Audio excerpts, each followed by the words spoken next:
Nah, Oke, Assalamualaikum warahmatullahi wabarakatuh. Terima kasih untuk kehadirannya, dan selamat datang pada pertemuan perkuliahan Teknologi Produksi Tanaman Pangan. Khususnya untuk pertemuan kali ini kita akan membahas terkait dengan budidaya tanaman yang sudah kita kenal, yang sering kali kita temui dan bahkan sering kali kita sudah nikmati hasilnya, yaitu adalah tanaman kopi.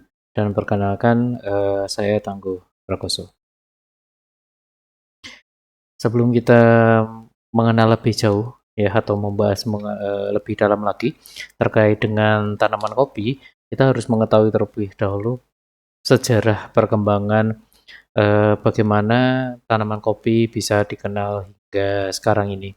Nah, pada asal-usulnya pada abad sekitar kurang lebih di abad ke-9, kopi pertama kali ditemukan itu ada di daerah Ethiopia, di mana menurut sejarah bahwasanya ditemukan oleh penggembala Kaldi yang mana dia sedang mengembalakan dombanya pada suatu hamparan eh, lahan, dan kemudian tanpa disengaja domba tersebut memakan sebuah buah berwarna merah yang mana kita kenal sekarang itu adalah tanaman kopi, dan yang mana mengakibatkan setelah domba tersebut makan tanaman atau buah kopi tersebut, domba tersebut terlihat lebih energik seperti itu.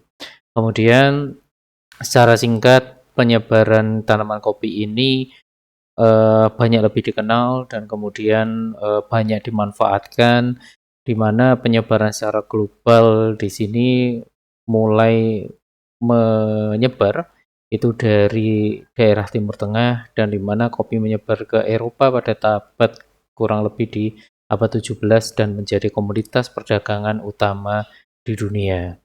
Dan sampai dengan sekarang bahwasanya perkembangan kopi yang ada di Indonesia khususnya ini menjadi salah satu produsen kopi terbesar ketiga di dunia setelah Brasil dan Vietnam. Bahkan kopi sekarang bukan hanya menjadi sebuah minuman, tetapi sekarang seakan-akan menjadi sebuah lifestyle yang mana erat hubungannya dengan generasi-generasi sekarang. Uh, Kopi yang kita kenal terdapat ada beberapa jenis, yaitu adalah kopi Arabica, kemudian ada juga kopi Robusta, kemudian kopi Liberica, dan juga yang terakhir itu adalah kopi Excelsa. Nah, perkembangan jenis-jenis kopi yang ada di Indonesia ini lumayan pesat, di mana kopi Arabica menyumbang 60% produksi kopi di seluruh dunia, di mana kopi Arabica ini tumbuh di dataran tinggi dengan cita rasa premium dan yang kompleks, seperti itu. Kemudian kopi Robusta, di mana kopi Robusta ini dia memiliki salah satu ciri, yaitu adalah tahan terhadap perubahan iklim dan serangan penyakit, di mana kelebihan dari kopi Robusta ini adalah memiliki kandungan kafein yang tinggi dan memiliki produktivitas yang besar. Sehingga seringkali jenis kopi ini digunakan untuk sajian-sajian seperti espresso dan lain sebagainya, yang mana memanfaatkan kadar kafein yang tinggi di dalam suatu prosesnya. Nah, bisa dilihat bahwasanya ada perbedaan jenis kopi di mana Robusta dan Arabica. Jika kita fokus terhadap gambar yang ada, yang didapatkan dari www.mauicoffee.com, di mana Arabica seringkali ditemui atau dibudidayakan pada dataran tinggi dengan ketinggian 1000 sampai dengan 2000 mdpl dengan produksi yang lumayan besar, 60 sampai dengan 70% itu tadi, dengan tinggi tanaman yang hanya sekitar maksimal di 5 meter. Akan tetapi kelemahannya dia memiliki eh, atau mudah terserang hama dan penyakit. Berbeda dengan Robusta, Robusta ini dia seringkali dibudidayakan atau ditemui pada ketinggian tempat 0 sampai dengan 700 mdpl. Dengan produktivitas yang ada di dunia sampai sekarang itu adalah mencapai 30% dan memang tidak sebanyak di Arabica. Kemudian untuk rata-rata ketinggian tanamannya 2 sampai dengan 10 meter. Nah, kelebihannya adalah dia lebih tahan terhadap serangan hama maupun penyakit dan memiliki kadar kafein yang jauh lebih tinggi dibandingkan dengan Arabica.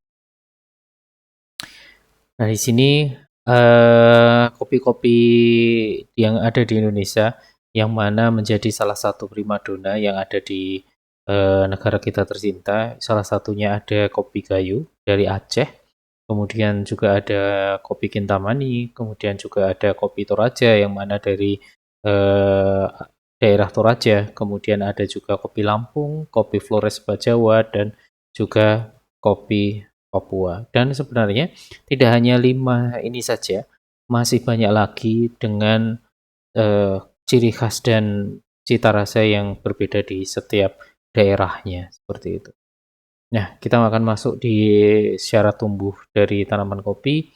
Seperti yang saya bicarakan atau saya jelaskan pada slide sebelumnya, ketinggian tempat yang diinginkan atau syarat tumbuh dari jenis-jenis kopi ini memiliki perbedaan.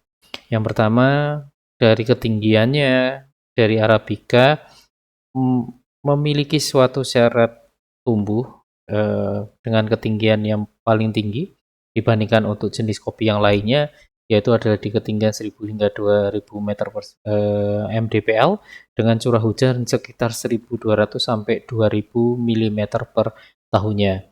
Kemudian suhu yang dikehendaki oleh jenis kopi Arabica ini adalah dengan suhu lingkungan sekitar 15 sampai dengan 24 derajat Celcius.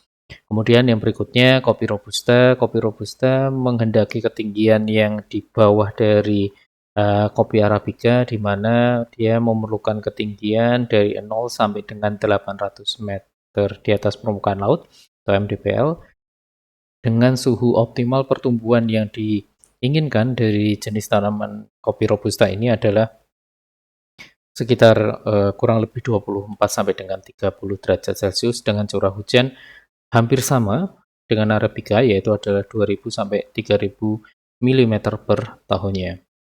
Kemudian berikutnya adalah jenis Liberica dan Excelsa. Kopi Liberica dapat tumbuh dengan baik pada lahan-lahan yang marginal atau lahan-lahan pinggiran yang memiliki kadar kesuburan yang rendah, sehingga jenis kopi ini dia bisa tumbuh khususnya adalah di lahan-lahan gambut, itu toleran terhadap penyakit karat daun dan terhadap serangan penggerek buah. Kemudian dari jenis kemasaman tanah, kemasaman atau pH tanah yang cocok untuk jenis tanaman kopi, ketiganya kecenderungan yang diinginkan yaitu adalah ke agak masam dengan pH 5,5 sampai dengan 6. Kemudian jika kita berbicara mengenai kadar kafein atau kopi, itu pasti erat hubungannya dengan kadar kafeinnya, seperti itu.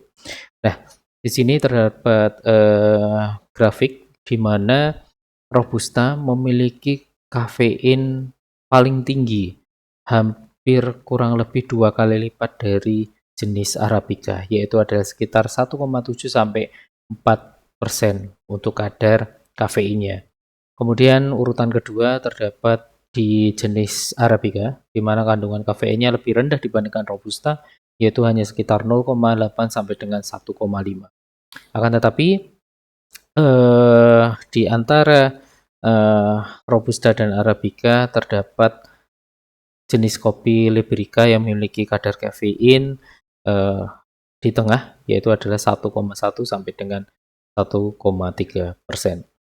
Kafein merupakan salah satu jenis senyawa alkaloid santina. Senyawa ini berfungsi untuk merangsang pusat syaraf manusia, sehingga dengan mengonsumsinya, maka sistem kerja syaraf kita akan menjadi lebih tajam dan kuat. Dan inilah kenapa ketika kita meminum kopi, kemudian tubuh menjadi serasa lebih ringan. Karena apa? Karena memang kandungan dari senyawa alkaloid santina ini atau kafein itu tadi yang mana memacu kerja saraf kita itu lebih lebih eh, kuat lagi sehingga lebih tajam dan lebih kuat seperti itu. Batas aman konsumsi kafein perharinya adalah 100 mg hingga dengan 150 mg atau dapat dikatakan satu cangkir kopi. Bila lebih dari itu maka akan mengalami yaitu adalah keracunan kafein. Nah, keracunan ini dapat terjadi bila mengonsumsi kafein lebih dari 300 mg. Dengan gejalanya adalah seperti jantung berdetak cepat, tubuh bergetar, ya, atau pikiran gelisah dan lain sebagainya.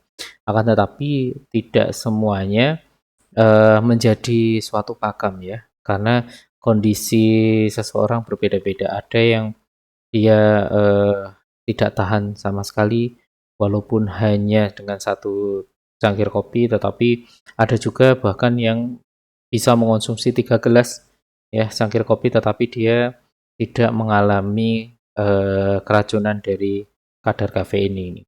Sehingga ini bisa tergantung dari kondisi pengkonsumsi tersebut atau manusia seperti itu.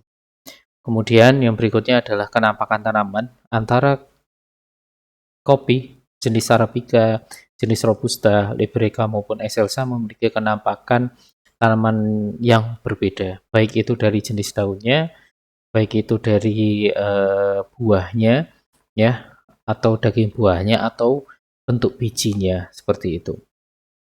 Kalau umpamanya kita fokus terhadap jenis Liberica, kopi Liberica ini dia memiliki daging buah yang tebal dan pupus daunnya berwarna hijau atau hijau sedikit kecoklatan.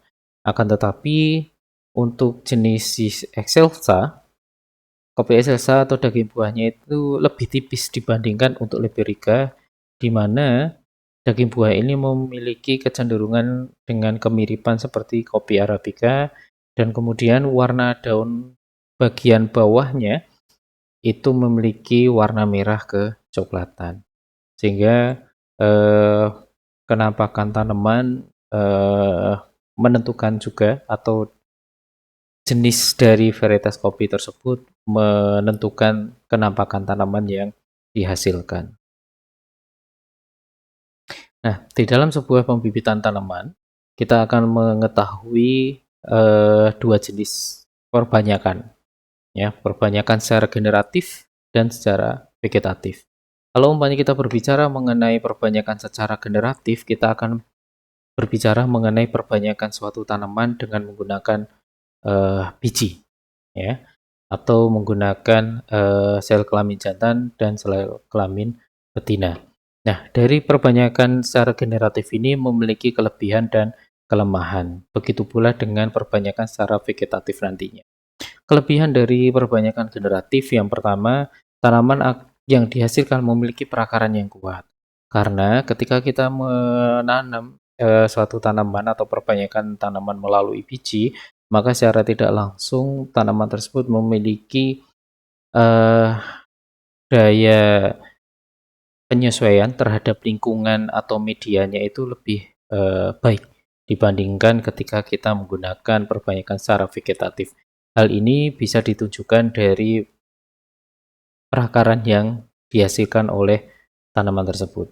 Kemudian yang kedua adalah biaya yang dikeluarkan relatif murah, karena ketika kita melakukan perbanyakan melalui biji, kita bisa menanamnya secara langsung atau tabela, ya. Berikutnya, selain biaya yang dikeluarkan relatif murah, berikutnya adalah umur tanaman akan lebih lama. Seperti itu. Kenapa? Karena di sini tanaman dia membutuhkan proses yang lebih lama, di mana hal ini juga akan memperpanjang umur tanaman tersebut. Yang berikutnya adalah dapat menghasilkan varietas-varietas baru, yaitu dengan cara menyilangkannya. Tetapi tidak hanya kelebihan saja, ada beberapa kelemahan yang akan kita temukan pada perbanyakan tanaman secara generatif. Yang pertama, tanaman baru yang dihasilkan belum tentu nanti memiliki sifat yang sama dengan induknya. Kenapa? Karena pada dasarnya satu biji itu akan membawa satu embrio, di mana satu embrio ini dia memiliki sifat-sifat yang kemungkinan besar akan berbeda dengan induknya, seperti itu. Berikutnya, varietas yang belum muncul atau baru muncul belum tentu lebih baik. Ya, ini merupakan salah satu efeknya. Bisa jadi tanaman yang dihasilkan jauh lebih bagus daripada induknya, atau bahkan bisa lebih eh, buruk atau jelek dibandingkan dengan induknya, seperti itu. Kemudian waktu berbuah lebih lama, karena apa? Karena dia ini tadi untuk proses pertumbuhannya dia cenderung lebih lama, sehingga untuk sampai dengan fase generatif selanjutnya itu juga akan memerlukan waktu yang lebih lama. Berikutnya, kualitas tanaman baru diketahui setelah tanaman berbuah. Bisa jadi ketika kita memperbanyak suatu tanaman, khususnya tanaman buah-buahan, ataupun yang dimanfaatkan buahnya, kemudian kita melakukan penanaman melalui biji atau benih, maka bisa jadi tanaman tersebut belum bisa berbuah. Seperti itu, tergantung dari kondisi embrio yang terdapat pada biji tersebut. Nah, sehingga kelemahan-kelemahan inilah yang akhirnya seringkali kita tidak menggunakan perbanyakan tanaman secara generatif. Berikutnya untuk jenis perbanyakan tanaman yang kedua yaitu adalah secara vegetatif. Ketika kita berbicara mengenai perbanyakan secara vegetatif, itu adalah memperbanyak tanaman dari bagian-bagian pertumbuhan tajuk dari suatu tanaman. Seperti itu. Bisa dengan stek, bisa dengan sambung, bisa dengan cangkok, ataupun lain sebagainya. Akan tetapi, jika di tanaman kopi seringkali menggunakan stek ataupun sambung, di mana kelebihan dari perbanyakan secara vegetatif ini, yang pertama adalah masa mudanya tanaman itu relatif pendek, ya, sehingga mudah untuk berbuah. Karena apa? Karena kita sudah memotong atau memperpendek masa-masa untuk perkecambahan dari benih itu tadi. Kita tidak melewati perkecambahan benih, akan tetapi kita sudah menggunakan bagian tanaman secara langsung. Sehingga hal inilah yang menyebabkan masa muda dari tanaman relatif pendek dan mempercepat dari produksi buah yang akan dihasilkan dari tanaman tersebut. Berikutnya yang kedua adalah tanaman lebih cepat untuk bereproduksi karena relatif pendek itu tadi, sehingga fase-fase vegetatif yang harus dilewati oleh benih itu tadi dia bisa dilewati. Yang ketiga dapat diterapkan pada tanaman yang tidak menghasilkan biji, ya, sehingga kita tidak perlu menunggu sampai berbuah, ya, sehingga kita bisa memperbanyak jenis tanaman atau tanaman tersebut dengan secara vegetatif. Yang keempat, sifat-sifat yang lebih baik pada induknya dapat diturunkan. Karena kalau umpamanya kita menggunakan bagian-bagian tubuh tumbuhan pada tanaman tersebut, maka secara tidak langsung tanaman yang dihasilkan akan mirip dengan induknya. Yang kelima, dapat tumbuh pada tanah yang memiliki lapisan tanah dangkal karena memiliki sistem perakaran yang dangkal. Nah, kemudian terdapat beberapa kelemahan juga. Yang pertama, sistem perakaran itu nanti dia akan kurang kuat karena tidak memiliki akar tunggang. Ya, kemudian mewarisi sifat jelek induknya di samping sifat-sifat baik induknya karena kecenderungan akan sama seperti induknya. Kalau umpamanya dari induknya memiliki sifat jelek, maka yang diturunkan nanti dari hasil perbanyakan vegetatif akan sama seperti sifat-sifat yang dibawa, baik itu sifat yang unggul maupun yang jelek. Berikutnya, biaya pengadaan bibit mahal karena membutuhkan suatu kemampuan dan skill khusus dalam perbanyakan secara vegetatif ini. Berikutnya, waktu yang dibutuhkan relatif lama. Dan yang terakhir, sulit memperoleh tanaman dalam jumlah yang besar dan berasal dari satu pohon induk saja. Nah, ini persemian benih kopi. Sebelum benih kopi disemai, siapkan media pasir halus, disiram air, dan tidak perlu pupuk. Nah, kenapa kok tidak perlu pupuk? Pada dasarnya, biji mereka ini sudah membawa yang namanya adalah cadangan makanan yang mana cadangan makanan ini siap digunakan embrio untuk bisa menumbuhkan, yaitu adalah akar, seperti itu. Sehingga selama cadangan makanan ini masih tersedia, maka tanaman tersebut atau benih tersebut belum banyak memanfaatkan unsur hara atau pupuk yang terdapat pada media persemaian. Nah, di sini ada beberapa tata cara terkait dengan persemaian benih kopi, di mana ada beberapa stadium yang penting di dalam sebuah perbanyakan persemaian benih kopi, ya, atau perbanyakan secara generatif karena kita menggunakan benih, ya, atau biji. Di sini membutuhkan waktu 4 sampai 6 minggu untuk masuk ke stadium serdadu.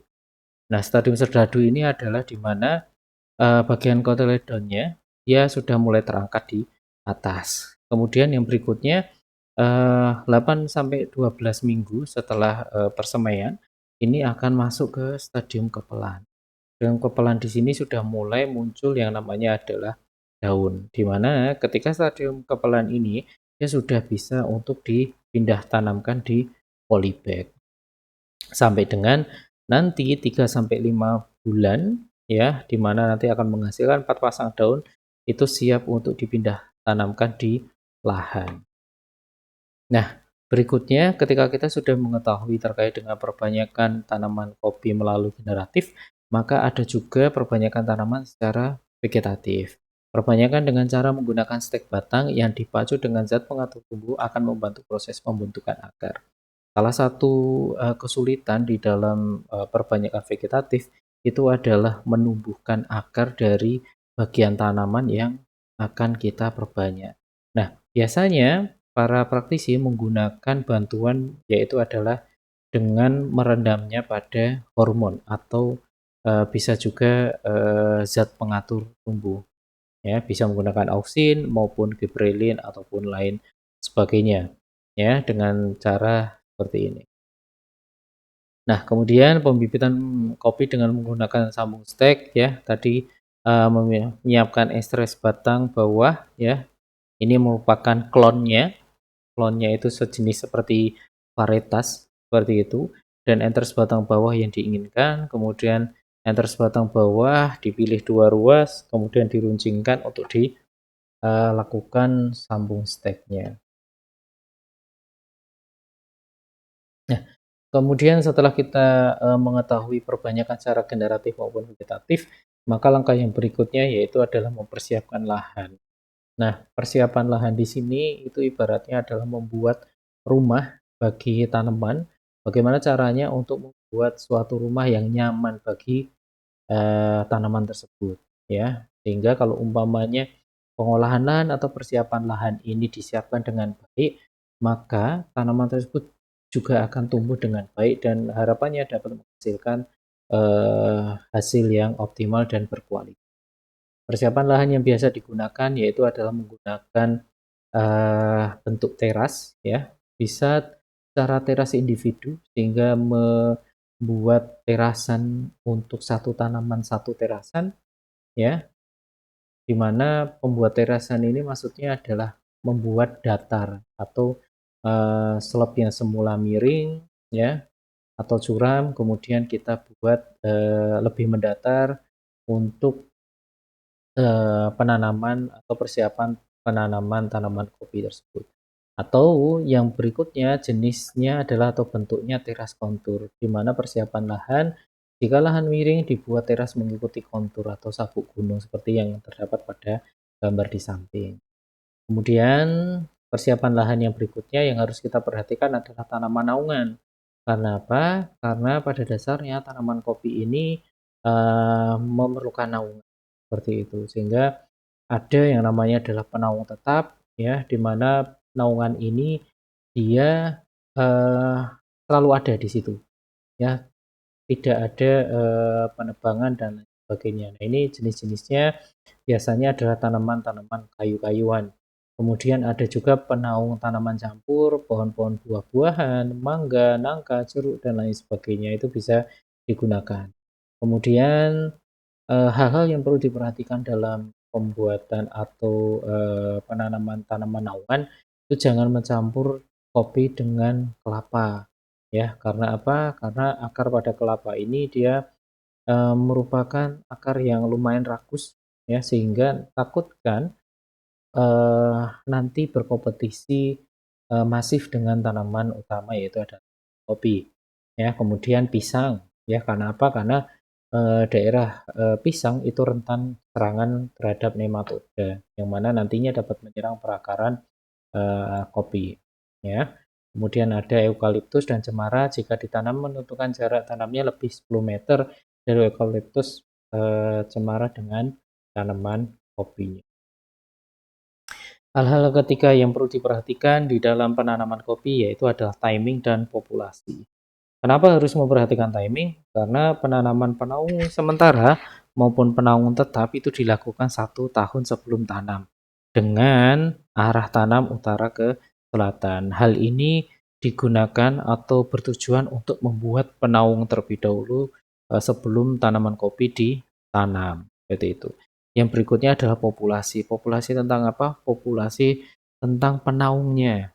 Ya, komposisi antara penaung tetap dari tanaman kopi dan tanaman kopi itu sendiri.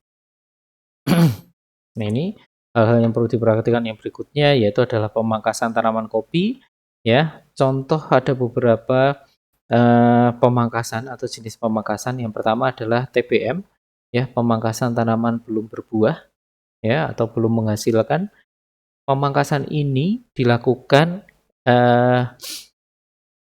saat tanaman belum berbuah ya, sehingga tanaman harapannya tanaman sudah mulai dipangkas sebelum dia ini menghasilkan buah kopi. Pangkas dibentuk menjadi 2 pangkas, yaitu adalah pangkas bentuk batang tunggal dan pangkas bentuk batang ganda. Nanti kita akan jelaskan di berikutnya.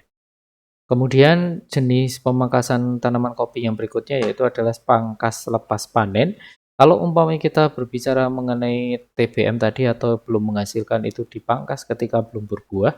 Nah, berbeda dengan pangkas lepas panen. Pangkas lepas panen ini dilakukan ketika sudah panen kopi dengan cara memangkas cabang-cabang kering ya, sehingga nanti harapannya dapat menghasilkan cabang yang dapat berbuah pada musim panen berikutnya. Nah, berikutnya adalah penanaman pemupukan tanaman kopi. Hal-hal yang perlu diperhatikan. Yang pertama, pupuk diberikan setahun itu 2 kali pada awal dan akhir musim hujan. Ya. Berikutnya, penaung sebaiknya dipangkas sebelum melakukan pemupukan karena harapannya untuk mengurangi adanya kompetisi sumber daya dari cahaya matahari juga.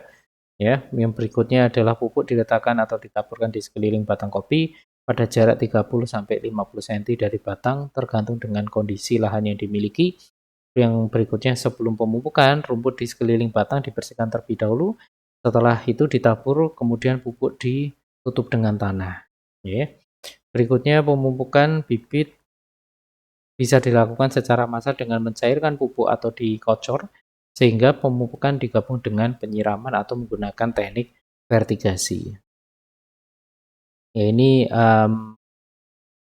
pemupukan tanaman kopi ya, ada jenis berdasarkan umurnya, kemudian dilakukan di awal musim hujan dan di akhir musim hujan. Tetapi yang perlu diperhatikan adalah hal ini merupakan rekomendasi ya, yang mana rekomendasi atau dosis rekomendasi ini juga harus memperhatikan atau disesuaikan dengan kondisi lingkungan dan sejarah penggunaan lahan sebelumnya. Karena setiap lokasi memiliki kondisi lahan dan tingkat kesuburan media yang berbeda-beda. Mungkin itu saja terkait dengan materi budidaya kopi. Terima kasih. Sekali lagi, hidup dapat diibaratkan seperti cangkir kopi hitam, di mana rasa manis dan pahit akan bertemu di dalam sebuah kehangatan. Oke, terima kasih. Cukup dari saya.